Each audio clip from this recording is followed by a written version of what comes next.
The general's voice sliced through the self-important drone of the ballroom, a blade of pure authority. For extraordinary courage and decisive intelligence during Operation Nightfall.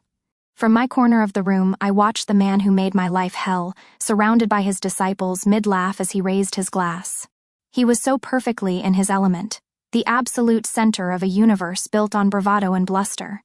The general's voice amplified, ringing with a finality that silenced all other noise. I am honored to present the Distinguished Service Cross to Captain Sarah Reed. My name dropped into the room like a live grenade. The polite, scattered applause started, then faltered, dying midair as 100. Heads turned on a swivel, a wave of confusion washing over the crowd. I saw the smug smile freeze and then collapse on his face. His glass stopped, hovering inches from his lips as his eyes, wide with disbelief, finally found mine. In that moment, I saw the perfect, beautiful silence of a man watching his entire reality crumble. Just 1 hour earlier, that suffocating silence had been his favorite weapon. I was trying to make myself as small as possible near the bar, hoping to survive the evening unnoticed, when he materialized. It was Colonel Evans, my former commander, a man who believed wars were won with loud voices, not quiet minds. He slung a heavy, proprietary arm over my shoulders, turning me into a prop for his audience of acolytes. "Gentlemen, look who it is, the office hero herself." He boomed, and the familiar sycophantic laughter followed right on cue, a sound I'd learned to associate with my own erasure. He wasn't finished. "Good to see you're still keeping the chairs warm, Reed. Make sure the coffee's hot for the real soldiers, eh?"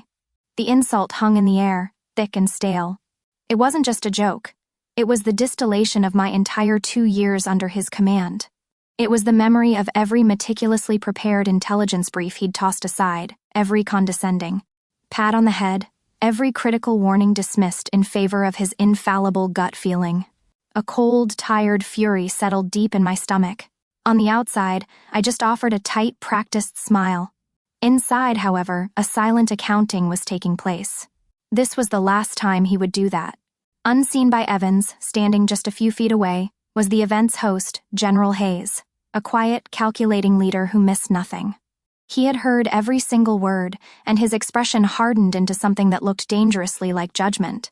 Evans's laugh was a familiar sound, the punctuation mark on years of my own invisibility. He thought he was just telling an old joke. He had no idea he'd just belittled the one officer whose after-action report had been read by the Joint Chiefs. To understand the reckoning that was about to unfold, you need to understand the war he never saw me fight. To understand the man Colonel Evans was, you have to understand his world.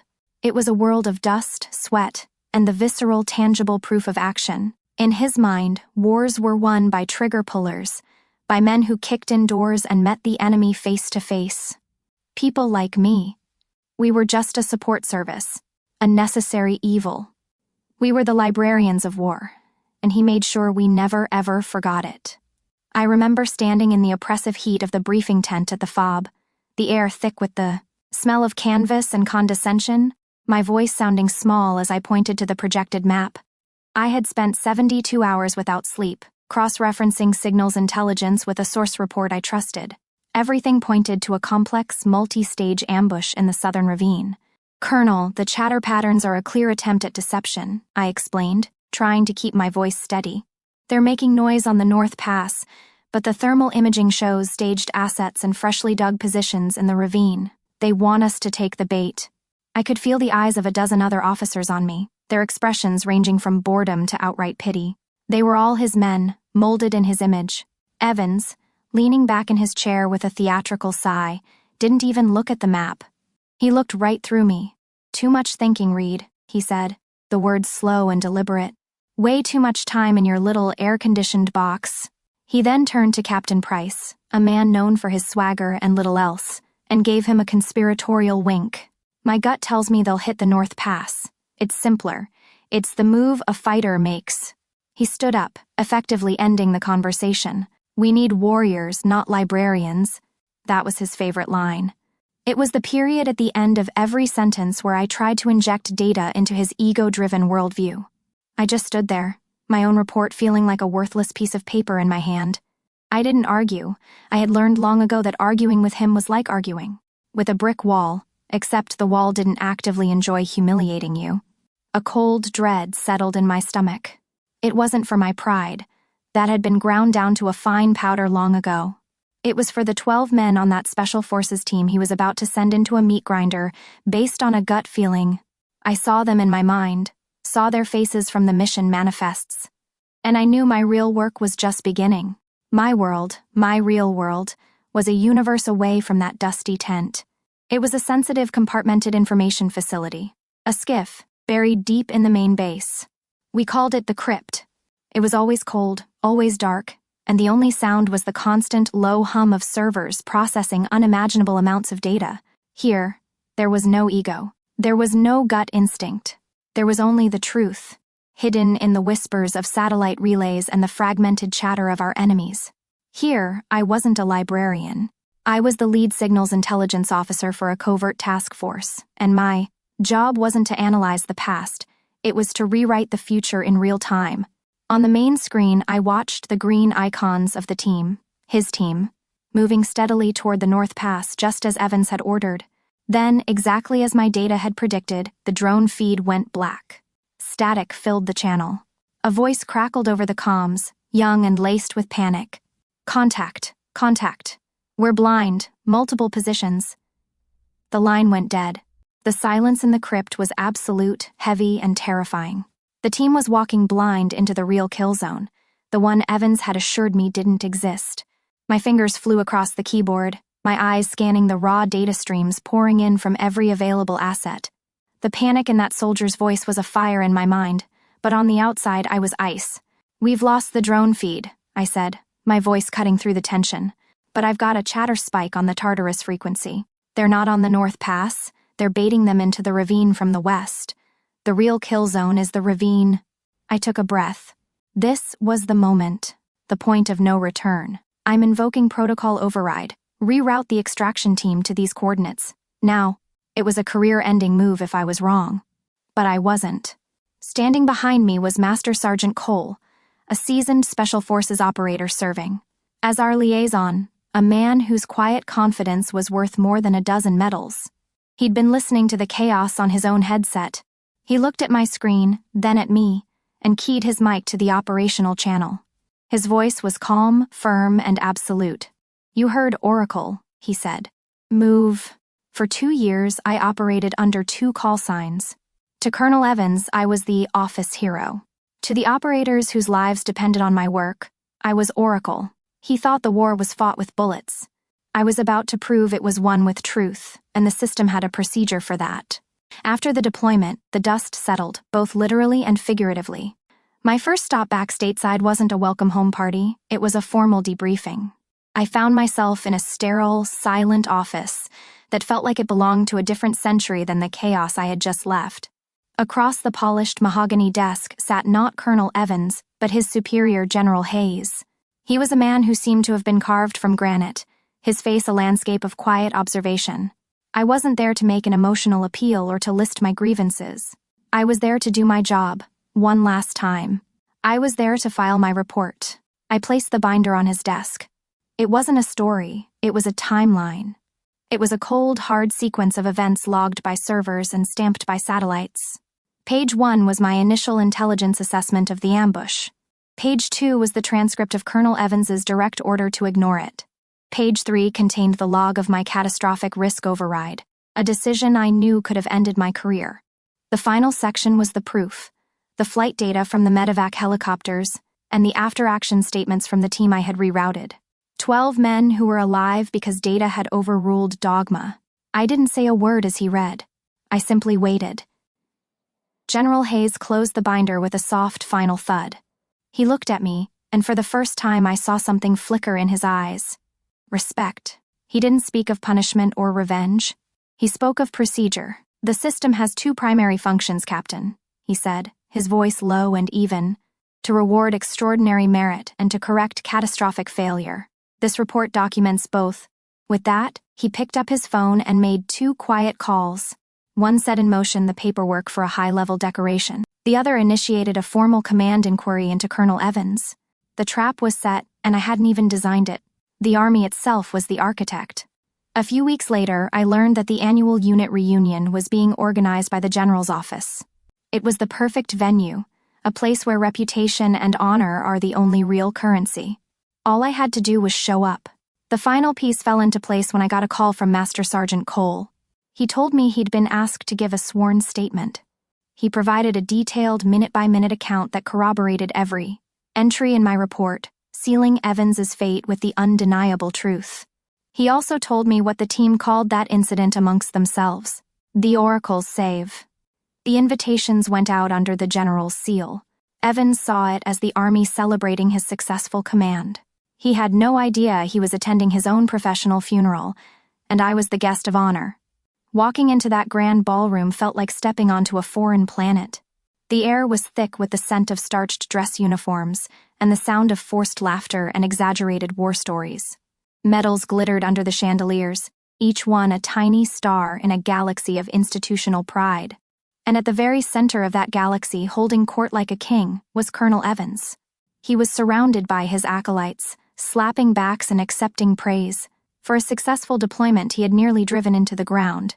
I entered with Master Sergeant Cole at my side, and we were an island of quiet reality in his ocean of self-congratulation. Evans saw me across the room. He didn't wave or nod, he just smirked.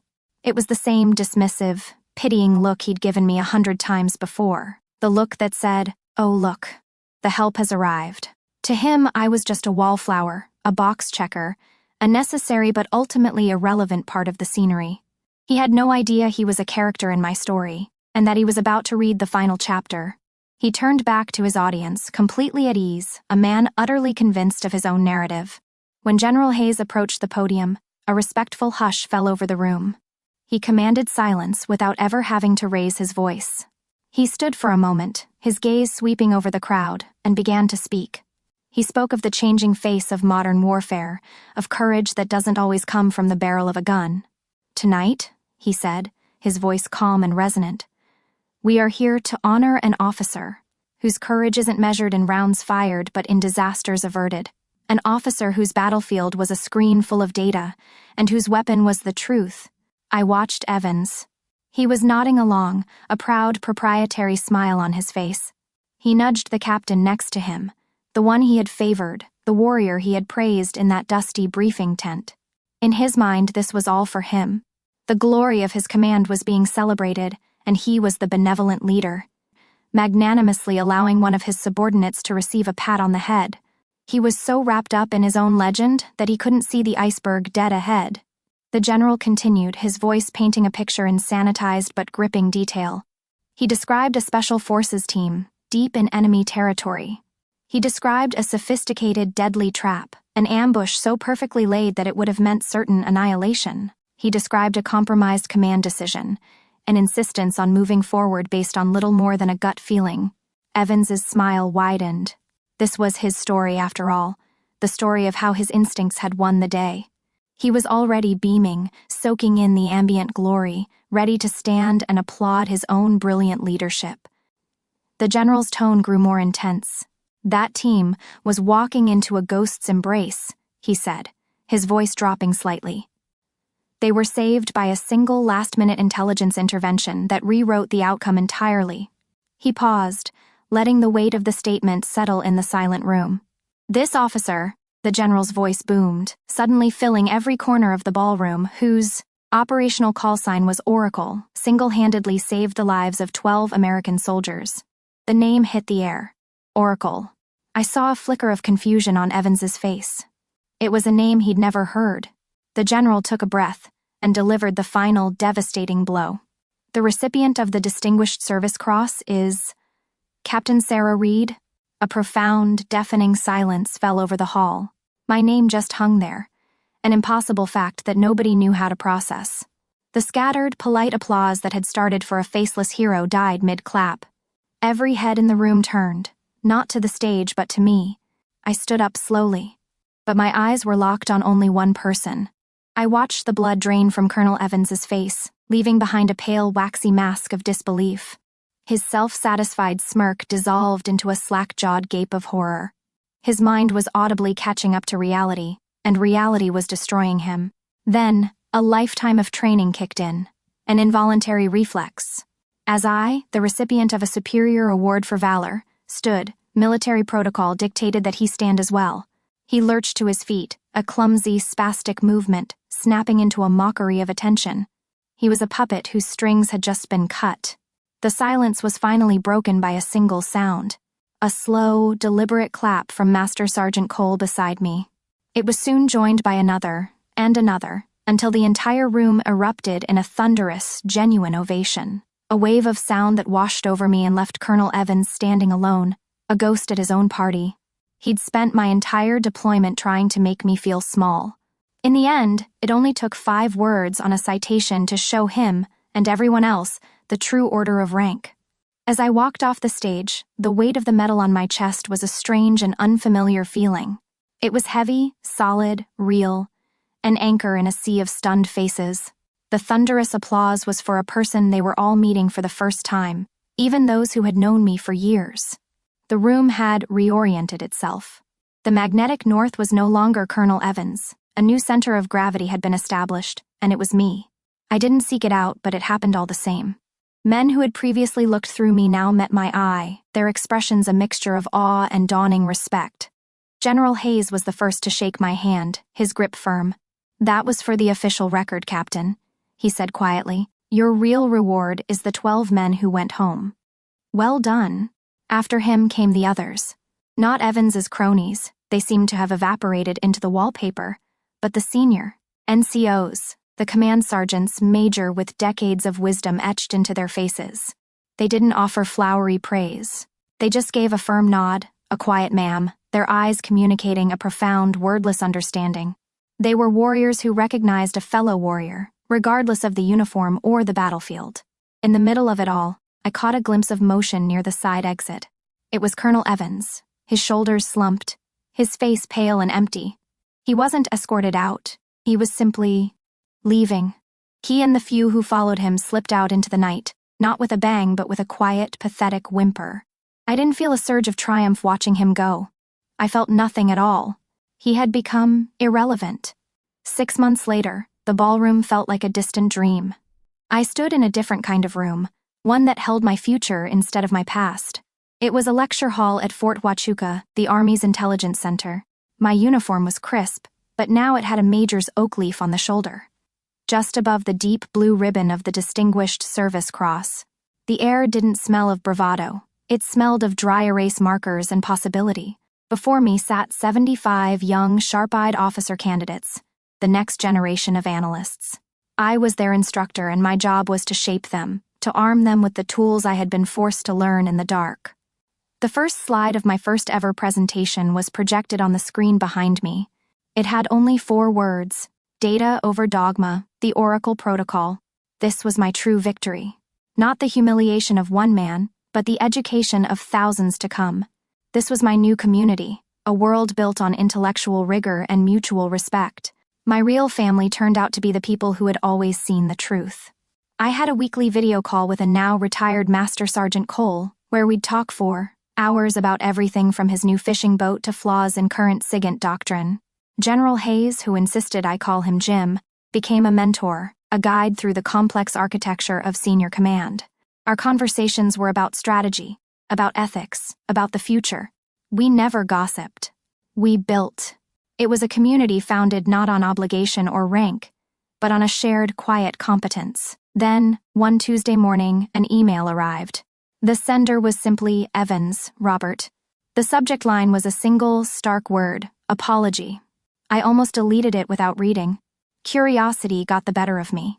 It was short, stilted, and reeked of having been written under duress, likely a mandatory step after the formal reprimand that had permanently stalled his career.